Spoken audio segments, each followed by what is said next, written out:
and welcome to the What to Read Next podcast. In this podcast, your host, Gloria Me, will invite a bookish guest to share their favorite book recommendation.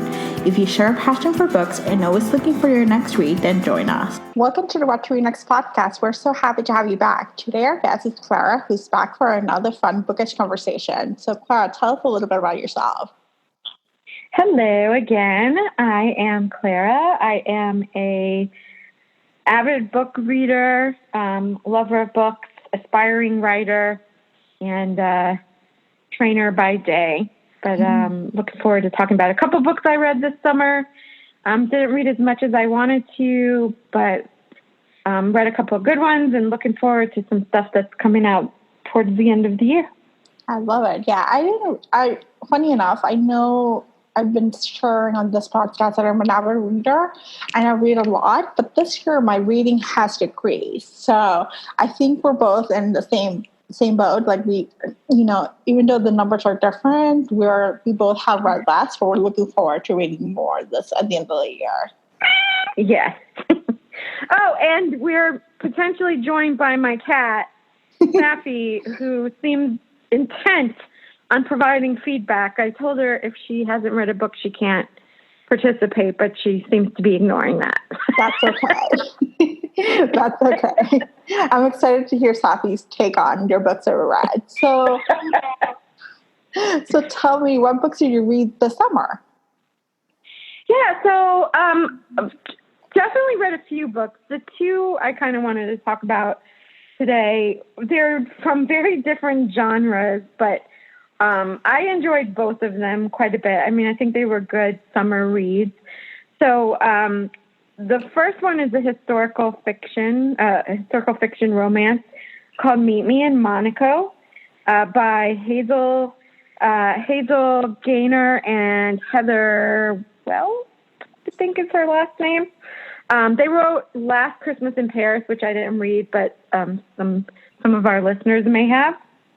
And I also read a book called The Last by Hannah Jameson. I think that book came out in January of this year. And it is more of an apocalyptic mystery / thriller. Mm-hmm. So two very different books, but both of them I found to be very engaging. Do you want me to get into... Yeah, talk to us about Meet Me in Monaco first. Okay. So Meet Me in Monaco is essentially the story of a perfumer. I think that's what you would call her. Someone who makes her living developing perfumes, named Sophie, and then a journalist whose name is James, who goes by Jim. And it's set between the 50s through to the 80s, and it's set during most of the story is set during the backdrop of Princess Grace Kelly's ascent to becoming a princess and her wedding to Prince Rainier, I think is how you say his name, of Monaco. And so she is a character in the book, but it's really telling this love story between Sophie and James with her wedding as the backdrop. So it's a really good summer read. As you can imagine, it's set in Monaco in the south of France most of the time. Jim does go to the United States and to London and a couple of places, but most of the story centers around the south of France and Monaco. And so it's lots of beautiful imagery and setting, and it's, Sophie develops perfume. So there's lots of, I like to read descriptions of places and scents and things like that. So there's lots of descriptions of how she comes up with her ideas for different perfumes that she's inventing. So I loved all of that stuff. I like movies with Grace Kelly in them. I'm not like a huge diehard fan, but I do find it interesting to kind of look back at that time and what it was like. So I thought that was kind of cool to read in the story as well. I wish that there were more descriptions of the imagery and more descriptions of the perfumes that she was coming up with. There were plenty, but I really wanted even more. So that's one of the things I wish there was more of in the book. I would say if you're reading the book because you want to know about Grace Kelly, this book is not it. While she is a character in the book, she's not a really fleshed out character. I hate to say she's not really a believable character in the book. Like, it's kind of one note and like, well, would this really happen? Would she really do these things? But again, she is kind of a backdrop for the story, so it's not a big deal. But it's not a story where you're going to learn a ton about Grace Kelly from the book. And, you know, like I said, I struggled a little bit with some of the believability of things that happen in the book and how their Sophie and James' love story unfolds, because to mirror the romance of Grace Kelly and Prince Rainier, they fall in love. He's from London. She's from the south of France. So they meet once through Grace Kelly, and they fall in love from there through letters to each other. But surprisingly, there weren't a lot of those letters in the story. So that was a little bit like not, you know, it was kind of like, how did they fall in love with such few letters of communication between the two of them? So there were just things that, you know, if you thought too hard about it, probably wouldn't work for you. But overall, if you just kind of let yourself enjoy the story, it's worth it. Like I said, it's just a nice summer read. I think that Sophie sometimes was annoying and made decisions that were really frustrating. And then James, some of his behaviors just didn't feel authentic. Like, I don't know, like, would he really take some of the actions he took? But, I mean, it's not like a deal breaker for the book. Interestingly, the story is told, and I like this, the structure of the story is told in a cool way. So, of course, the story is told, first of all, from the point of view of Sophie, and then alternates the point of view of James. So that's interesting, maybe expected, but they throw in this other reporter whose name is escaping me right now. This American female reporter, journalist, who reports on fashion. So James is actually a photographer, I should say. He's a journalist photographer. But there's this fashion reporter, and she intersects just like these little things throughout the story of her reporting on Princess Grace and the wedding. And there's like where Sophie and Jim's story intersects, like there's like little comments or allusions to it. But she has a couple of conversations with Jim in the story, and just from a few conversations, like I want them to write a whole book just about that American journalist. Like, she seems so interesting, and like her approach and the advice that she gives Jim and based on her being a woman journalist in the 1950s and how she's going after what she wants and stuff. It was funny that she had such a small role in the book, but I found her the most interesting part of the book. So I'd love it if they wanted to pull on that thread and write a follow-up. Maybe. And the other thing, what'd you say? Maybe they'll write a follow-up. Yeah, maybe. I mean, I'm sure I'm not the only one who noticed that. The other thing that I thought was cool about how they wrote the book is they put it into 3 parts, and each part represented a different note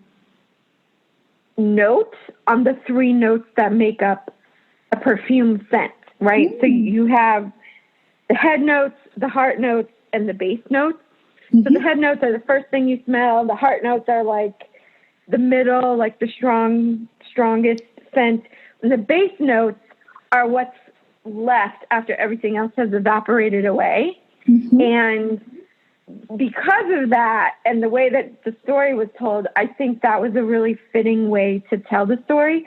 And, you know, oh, well, my cat totally disagrees. She's fighting with another cat. Okay. So I thought that was really good. Now, the book, it's a historical romance, and the romance, there is definitely some predictability there in the story. So I have to say, once we got closer to the end, I kind of expected certain things to happen that happened, but at the same time, you won't be disappointed in reading it. You just wish you were a little more surprised, or maybe there was an additional twist. But I have to say, the base note, what remains after everything has gone, without giving too much away of the story, is actually a really insightful way to close the story, everyone's story in this book, from Grace Kelly through to the main characters. So I actually like that quite a bit. Although I mean, like I said, you kind of see the ending coming, but when you think about what their intention was with the base note concept, I think that was nicely done. So a lot of commentary I have on the book, but I mean, it's definitely a good read, and it's an easy read, right? You could finish that book in a day or two. You could probably finish it in a day. Most people will finish it in like a couple days, a week. If you're at the beach, you can take your time. Yeah.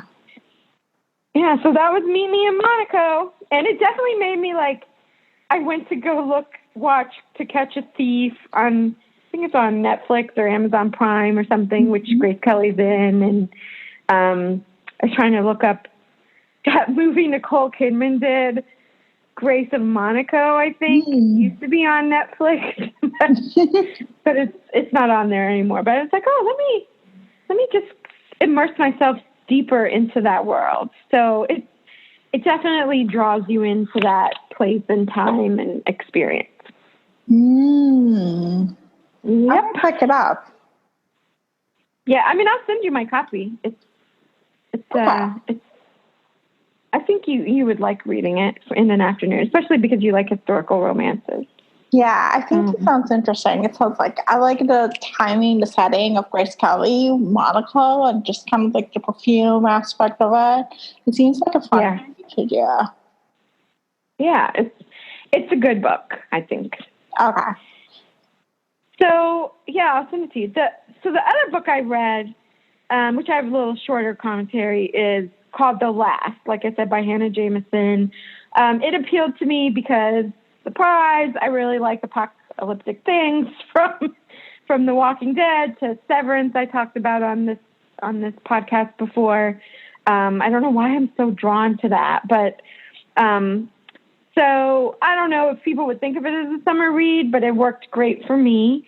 It too was a very fast read. It's not a short book, but you kind of just you want to keep reading and see what happens. So the main character in this story, his name is John, and he is away at a conference, I think an academic conference in Switzerland, up in the mountains at a remote hotel. Hotel de Sixième, I think it's called. And there is a nuclear apocalypse across the world.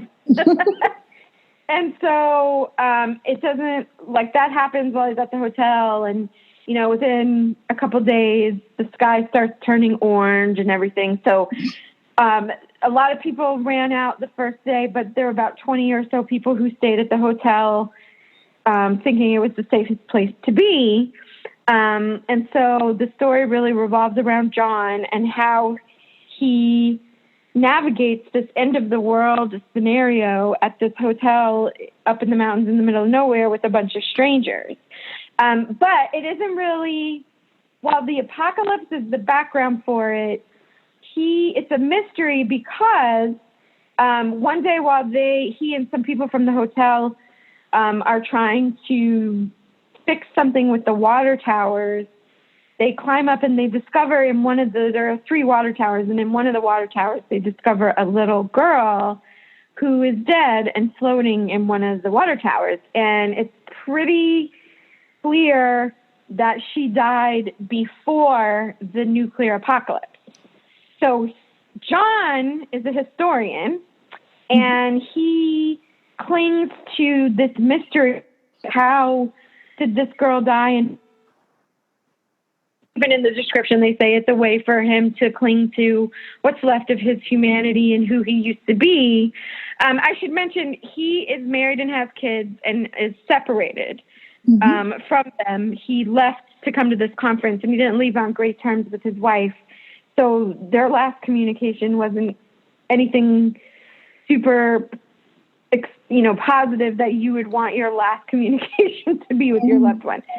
So he's trying to use this mystery, solving this mystery to get his mind off of that situation. And then so there's this thriller element of it because, first of all, you've got the apocalypse going on. How are they going to survive? They have limited resources. None of the people really know each other. You have this murdered little girl who was murdered before. So is the murderer among them? Is the murderer one of the 20 people who's left at the hotel?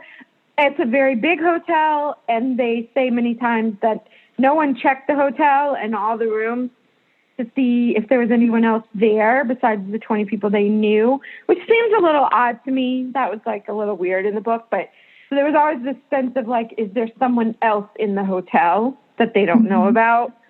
So that's some of the thriller aspect. And then, of course, they eventually get to a place where they realize they're going to run out of resources. They need to go as a group to look for resources. And I don't want to give too much away, but there is a circumstance where one of the people in their group dies, or I think has to be killed. I think he maybe tried to assault one of the women or something. I can't quite remember. But at any rate, he's died. And they heard a noise and left his body and ran inside. So when they went back to go get the body, it was gone. And another member of their group who was scouting and got separated from them came back to the group and told them that there's another group of people, because there's no communication with the outside world. There's another group of people, and they took the body. And so there's a lot of conversation that potentially those other people are cannibals. Gosh.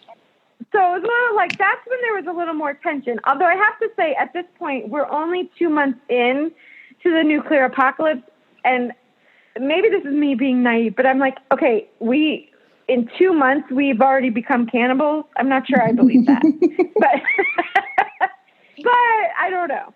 So again, it's an apocalypse, blah, blah, blah. You have to suspend disbelief generally. And that's not really the story, which is why I'm not giving too much away by talking about that. But there are these moments of tension in the story, and there are these thriller aspects. I really didn't get nervous or kind of biting my fingernails until more of the end, towards the end of the book. I would say the middle end of the book is when I started to I felt every page I got to keep going because I need to know what's happening. I need to understand what's happening, which I like. I like that in a mystery thriller book. But because I was trying to be multiple genres, sometimes it was quite slow. There was a lot of contemplation of what happens now, and it's all from John's perspective. I would say John, I don't know if everyone will like John. He's not of the characters to follow, he was, it's not like he's such a great guy. He's not an awful guy, but he complains a lot. So, but that's kind of funny to watch the apocalypse through the eyes of a complainer. There's a lot to complain about. And it's not a funny book, by the way. It's funny, but probably not intentionally. What I did think was interesting, though, is there is a character in the book who is...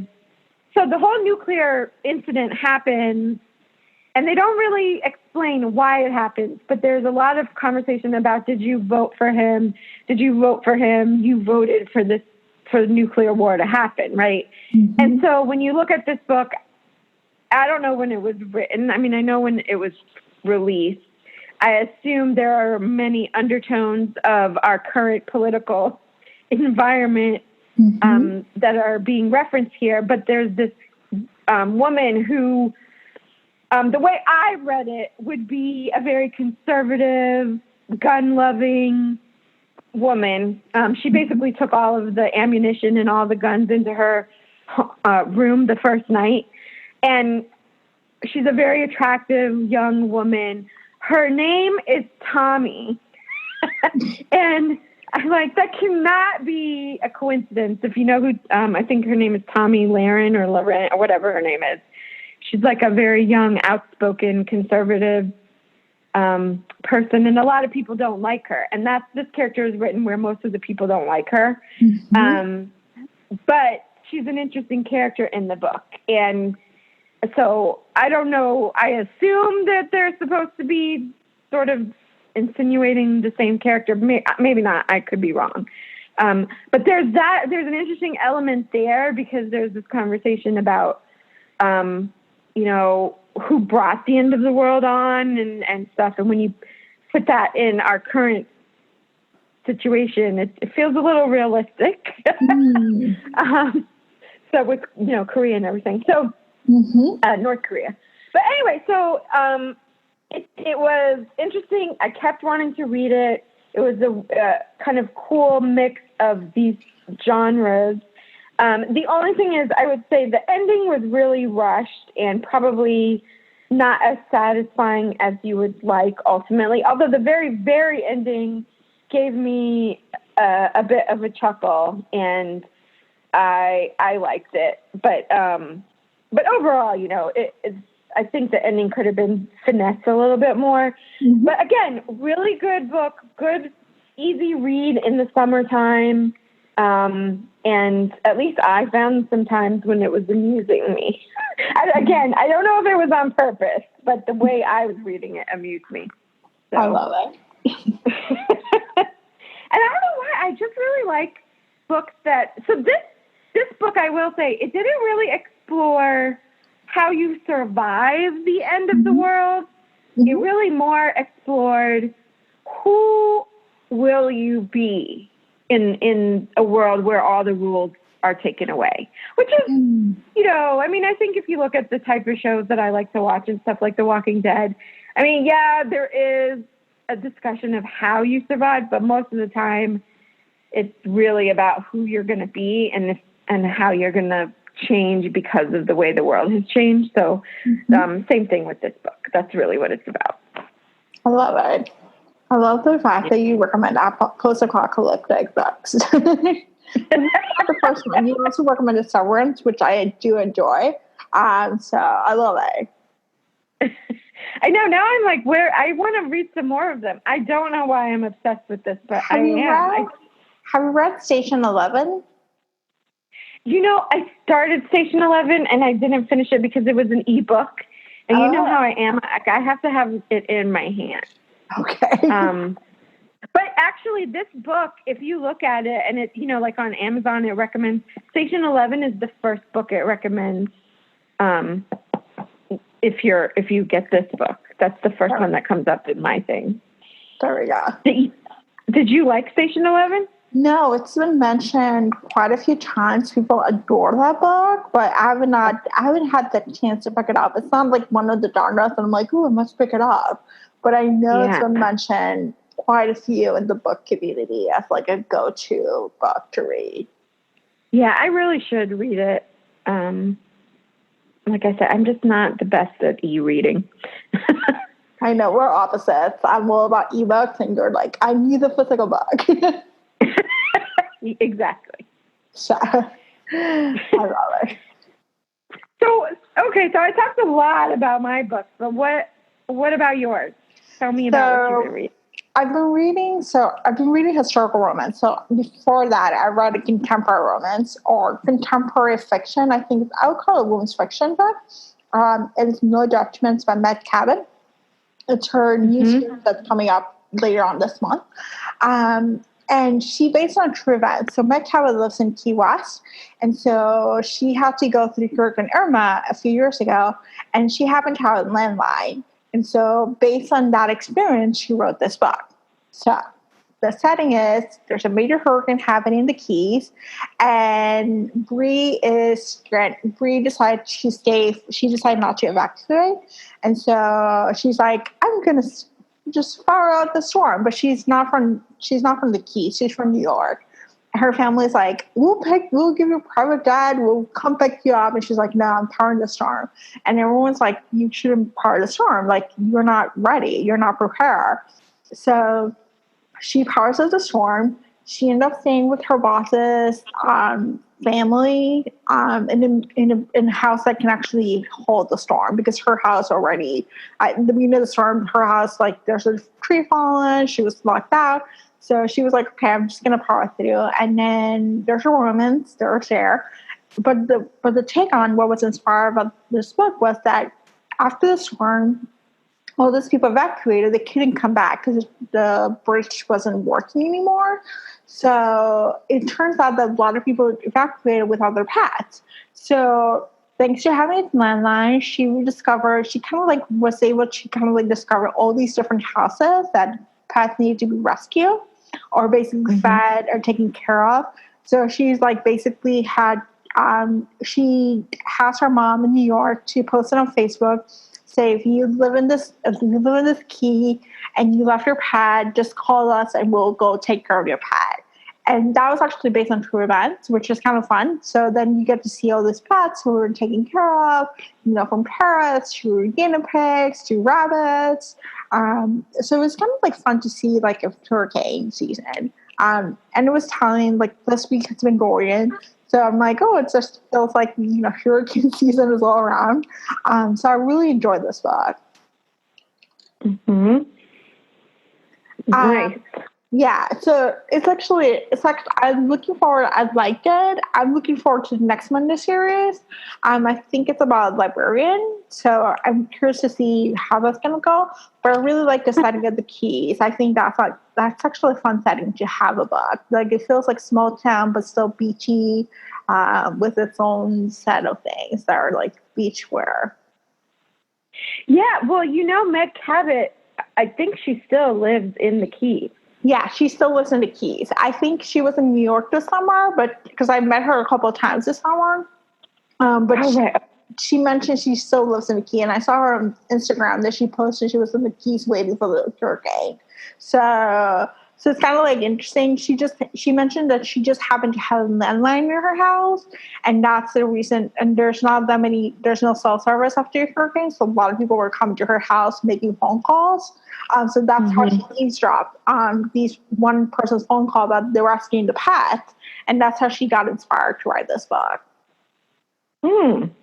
Do you remember she went to NYU, or she worked? She worked at NYU. Yeah. I did. I told her because I met her a couple of times this summer. I met her at Book Expo, and I was like, "Did you work at NYU?" She's like, "Yes." And I was like, "You were a story that I was told when I worked at NYU," because she left NYU to write books, right? Yeah. Remember, there was a whole series of a residence hall director. Yeah. Do you remember that? Yeah, I think it's there's a series where she's a residence hall director, which was based on NYU. So yeah, because she used to work the front desk of Weinstein Residence Hall, maybe one of those halls. Yeah. So yeah, gotta love the fact that we both, and for our listeners, Clara and I, we met at NYU. We work at NYU. So it's kind of funny. It's a small town, a small world, where it's like all these people who work at NYU. And the NYU experience is a unique experience. I wouldn't say... I think my experience at NYU, the way it was told, the way it was presented, it was like a million girls who want this job, and you just realize you're like double burst pride. You realize it's not that great job, but you somehow, all these people wanted this job. You're like, it's so shiny. So that was my experience at NYU. I'm glad that I no longer work there, but I don't know about you. You went to school at NYU, so you had a different experience.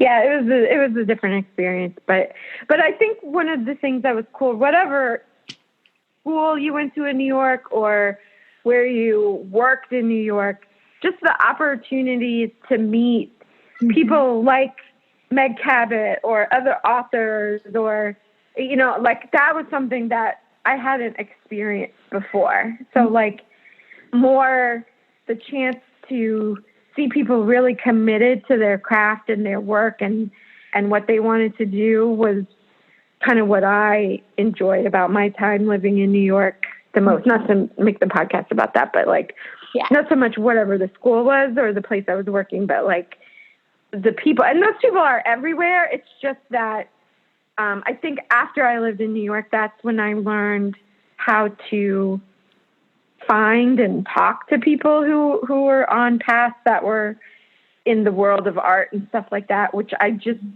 it was harder to find when I grew up in South Florida. So yeah, I think New York has its own energy. It's like its own unique place, and somewhere soon I may move out of New York, and it's something I'm gonna miss. But it's like its own energy, its own connections. So you get to connect with the New York community here. Yeah, and then you can connect with them anywhere. But and especially today, please, folks. I'm older, so like we didn't really have cell phones and social media when I was in my early 20s. But anyway, but go on about. I want to make sure we talk about your book.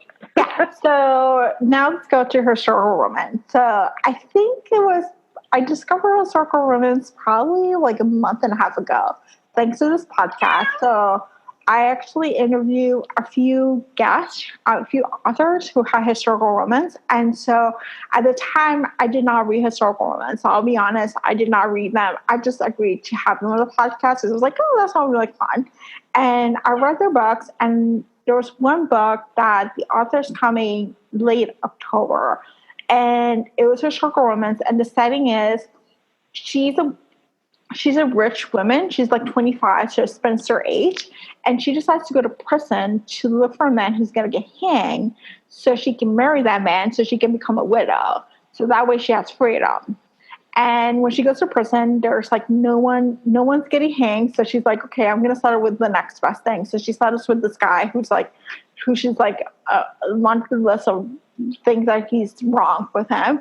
And they got married. And then lo and behold, a few days later, he shows up. He's like, oh, I'm a spy.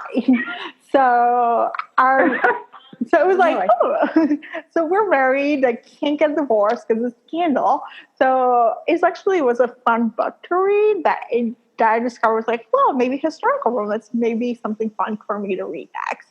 So I went through the bench. So I read the Bridgerton series from Julie Quinn that Shonda Rhimes is doing a show. Which is coming on Netflix on Clara, and the series is really good. So I can't wait to the series to come. So I went through that. I read 7 out of the 8 books. I haven't finished the books, and then I've just been going through the backlist of some of the guests that have been on the show, and listening to and seeing what books they recommend. And so that's been kind of like picking up backlists or picking up books that were recommended within this genre. So the next book that I read was The Wallflower Wager by Tessa Dare, which is, I would say it's a modern telling of historical events. It's like there's a modern take of it. The language is actually easy to read. There's theme, the romance is steamy. There's an adventure aspect of it. So it was actually fairly good. I really like the Duchess Deal from that series best. But I enjoy the Wallflower Wager. The Duchess Deal has the best meet cute where she's a seamstress and she wears a wedding dress. She goes to the Duke, who's like Beauty and the Beast retelling. He's like a recluse, and she goes to the Duke and says, "You owe me money." She's wearing the wedding dress because I made this wedding dress and you're not marrying the girl. So you need to. And then he's like, "No, well, why don't we just marry?" So it was like really cute. She was like, okay. And she's like, all right.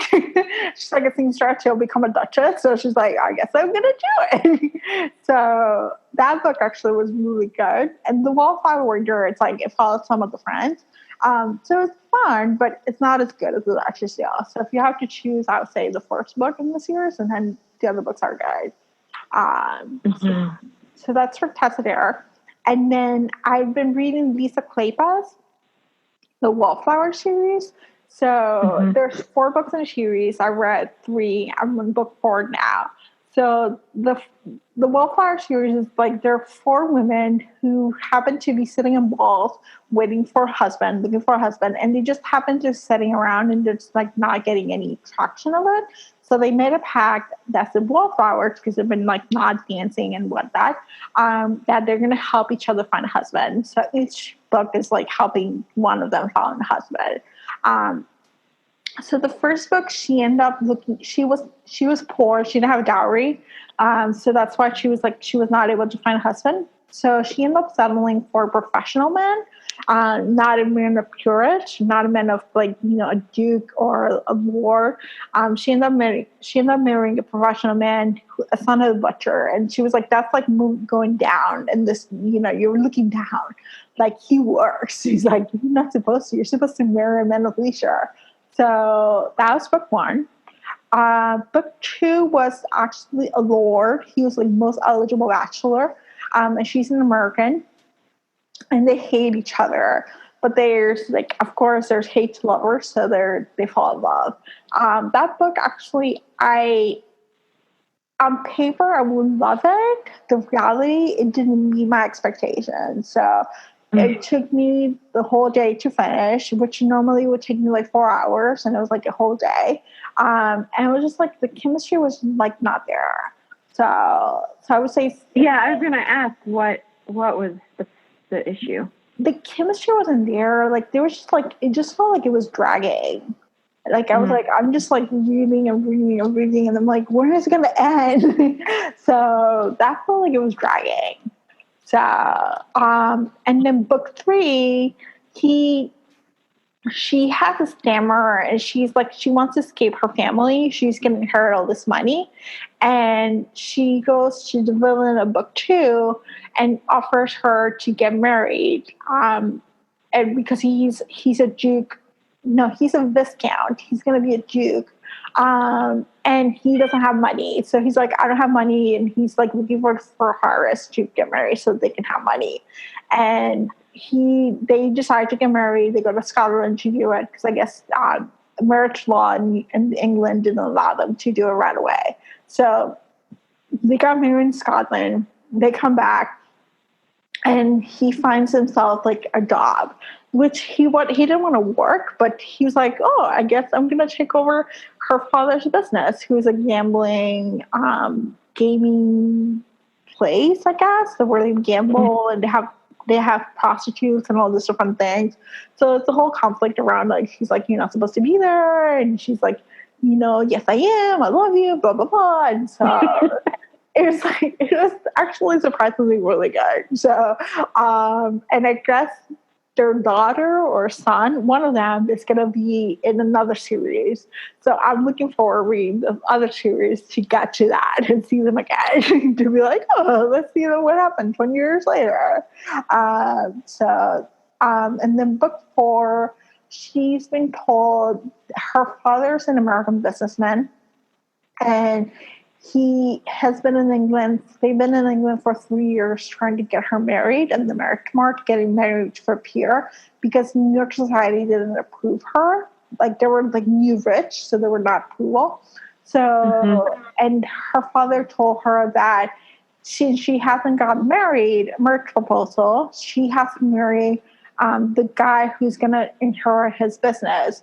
And now she's like, I don't want to. But of course, attraction ensues. And so now they're like, liking each other, not liking each other.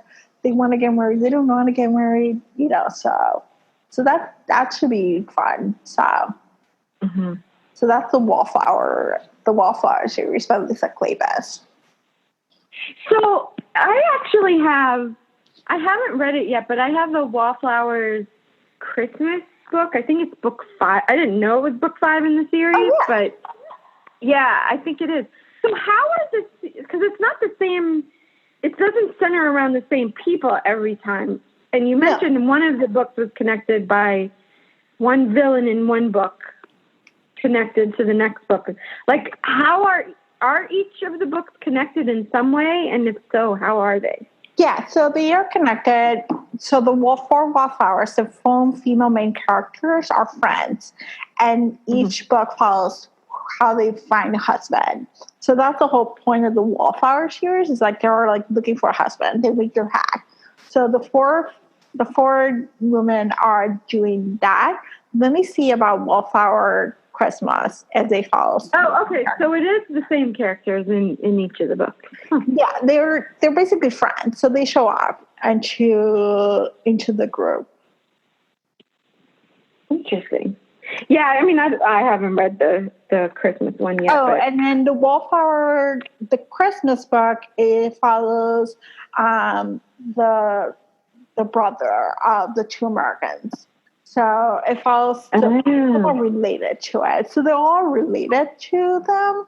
So they show up in the world. They're like, so the first book, Annabelle and Simon show up. They fall in love, but then the other characters, secondary characters. And then they go into the second book, which is one of the Americans. And then Annabelle shows up as like being a friend, supporting her. And then Simon is really best friends with the main characters, the hero from the second book. So they show up in different ways and different secondary characters. Okay, got it. Okay. Yeah, and you can read them as standalone, but it's kind of nice to know.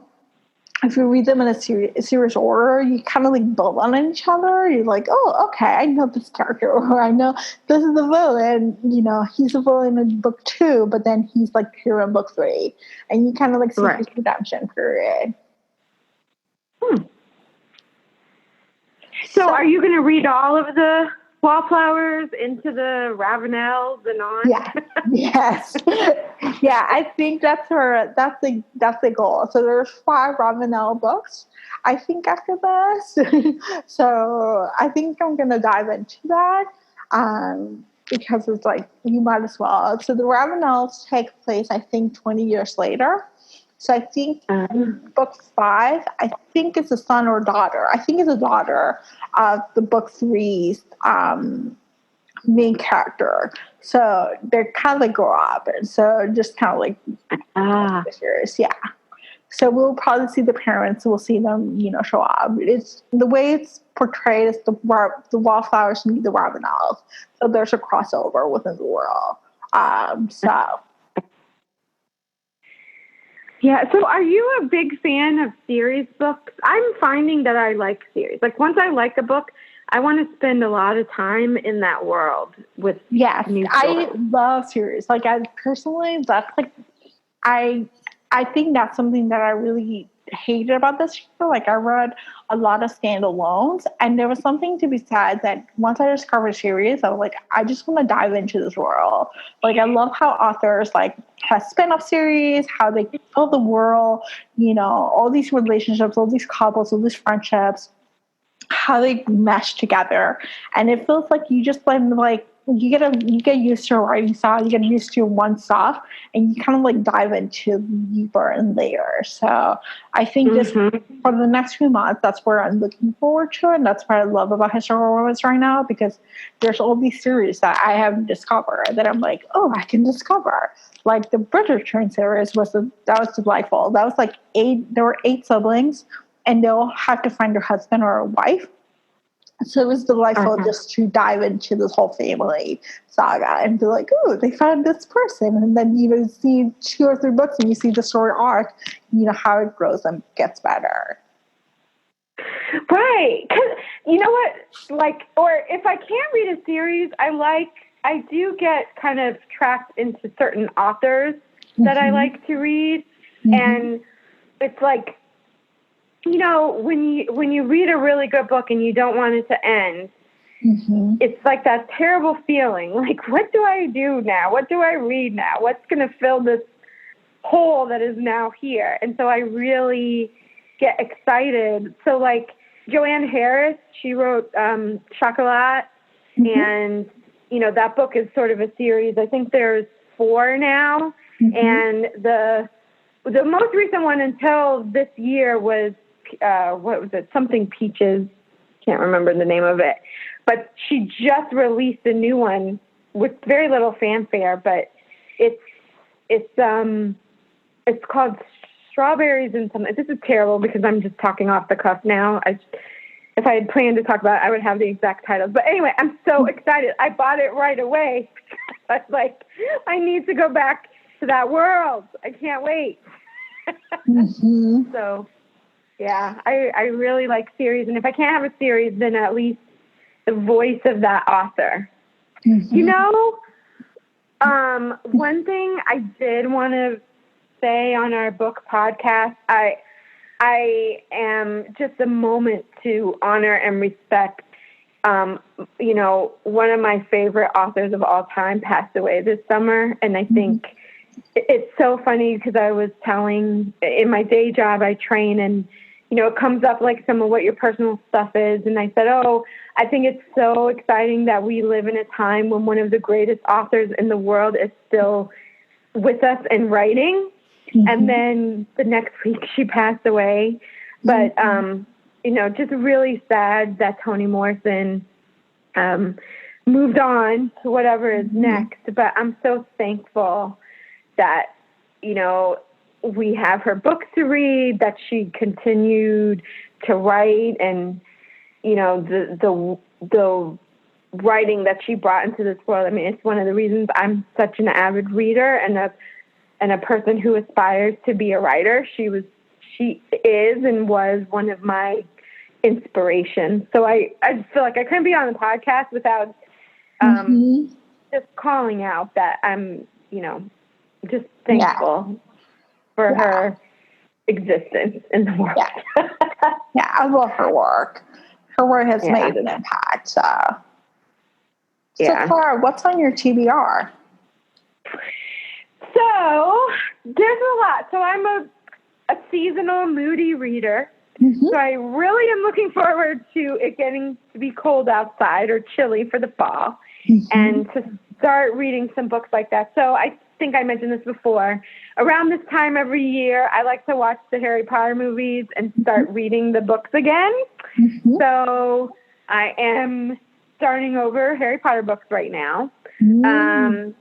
I am also looking forward to a lot of books for the Christmas holidays come out in October. So I'm looking forward to Royal Holiday. I think you already got a sneak peek of that book, or maybe I'm mistaken. I read it. Yeah, I'm looking forward to that one. And then I want to get, I think it's called A Vermont Christmas. It is by, I know you weren't a big fan of Christmas in Paris and Christmas in London. She does like a different, Anita Hughes. She does kind of a different locale for the summer and for the holidays. So this next one is in Vermont. So I've had that on my list for a while. I want to read Chelsea Girls. I got it from the library, but didn't get a chance to read it, so I had to return it, by Fiona Davis. So that's on my list. I'm going to read, this year I really want to read the book, it's from the Sleepy Hollow world. Katrina Van Tassel. The name is eluding me right now, but that book came out last year, and I didn't get to read it in the fall, but I definitely want to read that one this year. So there's a few books like that are sort of seasonally related, like Halloween / Christmas time that I'm looking forward to. But those are a couple of the books on my list. How about you? So I think I'm reading historical. I actually made a commitment. I'm not taking any ARCs or any advanced readers copies. So I'm probably going to be reading whatever's on my shelf or whatever is on the queue. So I'm actually Mhm. like looking at backlist titles, looking at series, looking at things that are going to be fun. So that's pretty much what I'm looking for. I did read Royal Holiday. I liked it. I liked the wedding party better, but I liked the Okay. fact that it was an older crowd, that it was a 50-year-old main character. So that was actually fun. So that Mhm. felt really cool. And there's a cameo from the Queen. So I think you'll enjoy it a lot. Yeah, I mean, I'm looking forward to reading it. I like her books, and I'm a sucker. If you're a series writer and you write something for the holidays, you totally Mhm. got me. Like it's in the bag. Yeah. Oh, I do. I know. I do want to read. This isn't a fiction book. I do want to read.